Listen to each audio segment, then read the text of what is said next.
ආයිබෝවන් ඉතින් SQL එක්ක වැඩ කරනකොට කවදා හරි මෙහෙම දෙයක් ගැන හිතලා තියෙනවද?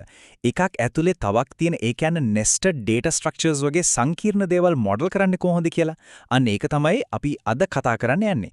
ඒකට අපි උදව්වට ගන්නවා අපේ සෞර ග්‍රහ මණ්ඩලය. බලමුකෝ මේක කොච්චර ලේසියෙන් තේරුම් ගන්න පුරුවන්ද කියලා. ඉතින් අද අපි විසඳ ගන්න හදන ප්‍රධානම ප්‍රශ්නේ තමයි මේ collection එකක් ඇතුලේ තවත් collection එකක් මොඩල් කරන්නේ කොහොමද?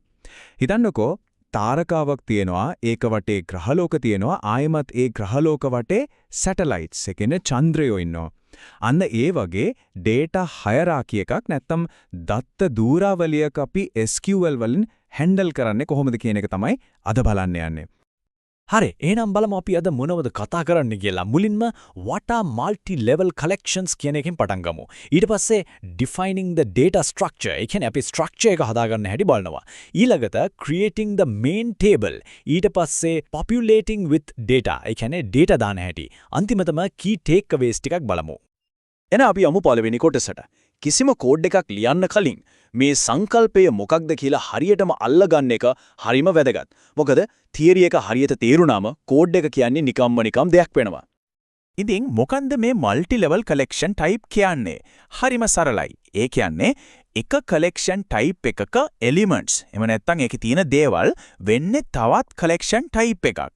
හිතන්නකෝ list එකක් ඇතුලේ තවත් list එකක් තියෙනවා වගේ. අන්න ඒ වගේ දෙයක් තමයි මේ. මෙතන තියෙන නියමම දේ තමයි SQL වලින් අපිට මේ collection types mix and match කරන්න දෙන flexibility එක. අපිට පුළුවන් nested table එකක් ඇතුලේ තව nested table එකක් දාන්න. නැත්නම් nested table එකක් ඇතුලේ array එකක් දාන්න.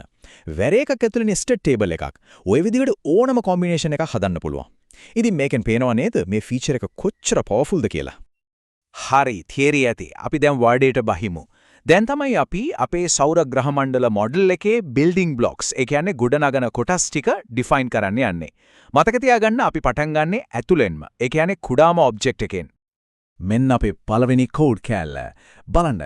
create type sat t as object. මේකෙන් අපි sat t කියලා අලුත් object type එකක් හදනවා. sat කියන්නේ satellite කියන එකට. ඉතින් මේ object එකට attributes දෙකක් තියෙනවා. name එකයි object එකයි. සරලයි නේද? හරි. දැන් අපි තනි satellite object එකක් හදාගත්තා. ඊළඟට අපිට ඕන satellites ගොඩක් එකට තියාගන්න පුළුවන් collection එකක්. අන්න ඒකට තමයි create type sat ntt as table of sats t කියන මේ command එක. sat ntt කියන්නේ satellite nested table type කියන එක. මේක හරියට satellite objects දාන්න පුළුවන් list එකක් වගේ. දැන් අපි ඊළඟ level එකට යනවා. planet object එක හදන්නයි යන්නේ. create type planet_t as object. මේකට name, mass කියන attributes තියෙනවා. හැබැයි වැදගත්ම දේ තමයි තුන්වෙනි attribute එක. satellites sat ntt. දැක්කද? මේ satellites කියන attribute එකේ data type එක වෙන්නේ අපි කලින් හදපු satellite collection එක. අන්න එතන තමයි nesting එක වෙන්නේ. හරි දැන් තේරෙනවා ඇති ඊළඟට මොකක්ද වෙන්නේ කියලා නේද? අපි planet object එක හැදුවා. දැන් අපිට ඕන planet objects ගොඩක් තියාගන්න collection එක. ඒකට තමයි create type planet entity as table of planet t කියලා මේ collection type එක හදන්නේ. මේක තමයි අපේ ග්‍රහලෝක list එක. දැන් අපි එනවා අපේ hierarchy එකේ ඉහළම තැනට. star එකට. create type star t as object. මේකට name, age වගේ attributes තියෙනවා. සහ අර කලින් වගේම planet nt කියලා attribute එකක් තියෙනවා. ඒ කියන්නේ මේ star object එක ඇතුලේ අපි කලින් හදපු planet collection එක තියෙනවා. ඔන්න ඔහම තමයි අපේ සම්පූර්ණ data structure එක define කරගන්නේ. හරි. අපි දැන් blueprint එක ඇඳගෙන ඉවරයි. ඒ කියන්නේ types ඔක්කොම define කරලා ඉවරයි. දැන් වෙලාව හරි මේ blueprint එක පාවිච්චි කරලා ඇත්තටම data store කරන්න පුරවන් table එකක් හදන්න. මේ ස්ටේට්මන්ට් එක දැක්කම පොඩ්ඩක් බය හිතෙන්න පුළුවන්. ඒත් අපි මේක කඩලා බලමු. create table stars_tab of star_t. මේක සරලයි. අපි star_t object එකෙන් stars_tab කියලා table එකක් හදනවා. හරි. දැන් තමයි වැදගත්ම හරිය. nested table planets store as planets_nt tab. මේකෙන් කියන්නේ planets කියන collection එක planets_nt tab කියලා වෙනම storage table එකක දාන්න කියලා. ඒක ඇතුළෙම තියෙනවා තව එකක්. nested table satellites store as satellites_nt tab. මේකෙන් කියන්නේ අර ග්‍රහලෝක ඇතුලේ තියෙන සැටලයිට්ස් කලෙක්ෂන් එක satellites_nt tab කියන ටේබල් එකේ දාන්න කියලා. සරලවම අපි ඩේටාබේස් එකට කියනවා මේ nested lists ටික භෞතිකව ස්ටෝර් කරන්න ඕන තැන් මොනවද කියලා. හරි. අපේ ස්ට්‍රක්චර් එක දැන් සම්පූර්ණයෙන්ම හදලා ඉවරයි. දැන් තියෙන්නේ මේකට ඩේටා දාලා අපේ සෞරග්‍රහ මණ්ඩලය ඇත්තටම නිර්මාණය කරන්න.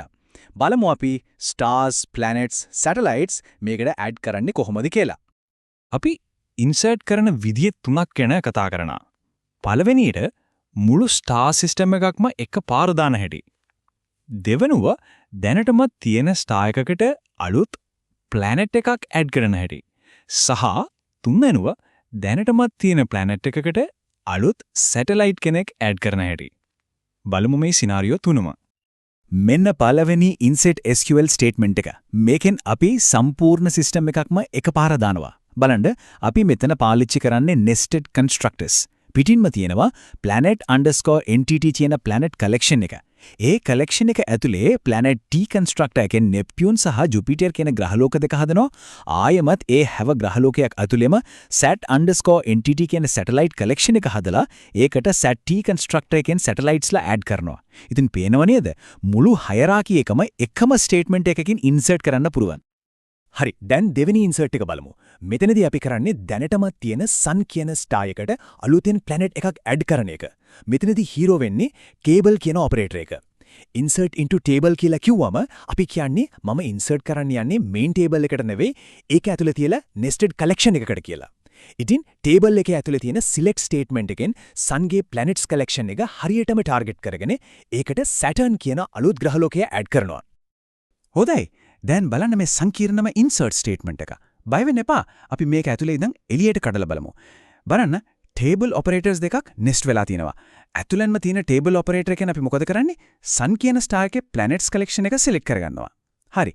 දැන් අපි ඉන්නේ ග්‍රහලෝක list එකේ. ඊළඟට ඒ list එකෙන් Uranus කියන ග්‍රහලෝකය හොයාගෙන ඒකේ satellites collection එක select කරගන්නවා. ඒකට තමයි එළියෙන් තියෙන table operator එක පාවිච්චි කරන්නේ. දැන් අපි ඉන්නේ Uranus ගේ satellites list එකේ. අන්න ඒ collection එකට තමයි අපි අලුතෙන් Miranda add කරන්නේ. පියවරෙන් පියවර ඇතුළට ගිහින් තමයි වැඩේ කරන්නේ. හරි. අපි දැන් ස්ට්‍රක්චර් එක හැදුවා data දැම්මා. දැන් අපි මේ ඔක්කොමෙන් මේ ඉගෙනගත්ත වැදගත්ම කරුණු ටික key takeaways ටික මතක් කරගමු. ඉතින් මේකත් එක්ක වැඩ කරනකොට මතක තියාගන්න ඕනේ ප්‍රධානම දේවල් ටිකක් තියෙනවා. පළවෙනි එක types define කරන්න ඕනේ හැමතිස්සෙම ඇතුලේ ඉඳන් එළියට. ඒ කියන්නේ satellite, ඊට පස්සේ planet, ඊට පස්සේ star. දෙවෙනි එක create table කරනකොට හැම nested level එකකටම nested table store as clause එකක් දාන්නම ඕන. තුන්වෙනි එක nested collection එකක් ඇතුළට ගිහින් වැඩක් කරන්න ඕන නම් අපි tool එක තමයි table row operator එක. මේ ටික මතක තියාගත්තොත් මේ වගේ සංකීර්ණ hierarchical data model කරන එක හරිම ලේසි. හොඳයි. අපි මේ කතාව අවසන් කරමු පොඩි ප්‍රශ්නයක් එක්ක. අපි කතා කළේ සෞරග්‍රහ මණ්ඩලයක් ගැනනේ. ඒත් හිතන්න ආයතනයක department, ඒ ඇතුලේ teams, ඒ ඇතුලේ employees වගේ structure එකක්. නැත්නම් product categories, ඒ ඇතුලේ sub categories, ඒ ඇතුලේ products. මේ වගේ තව මොන වගේ real world දේවල් මේ ක්‍රමයට මොඩල් කරන්න පුළුවන් වෙයිද? ඒ ගැන පොඩ්ඩක් හිතලා බලන්න.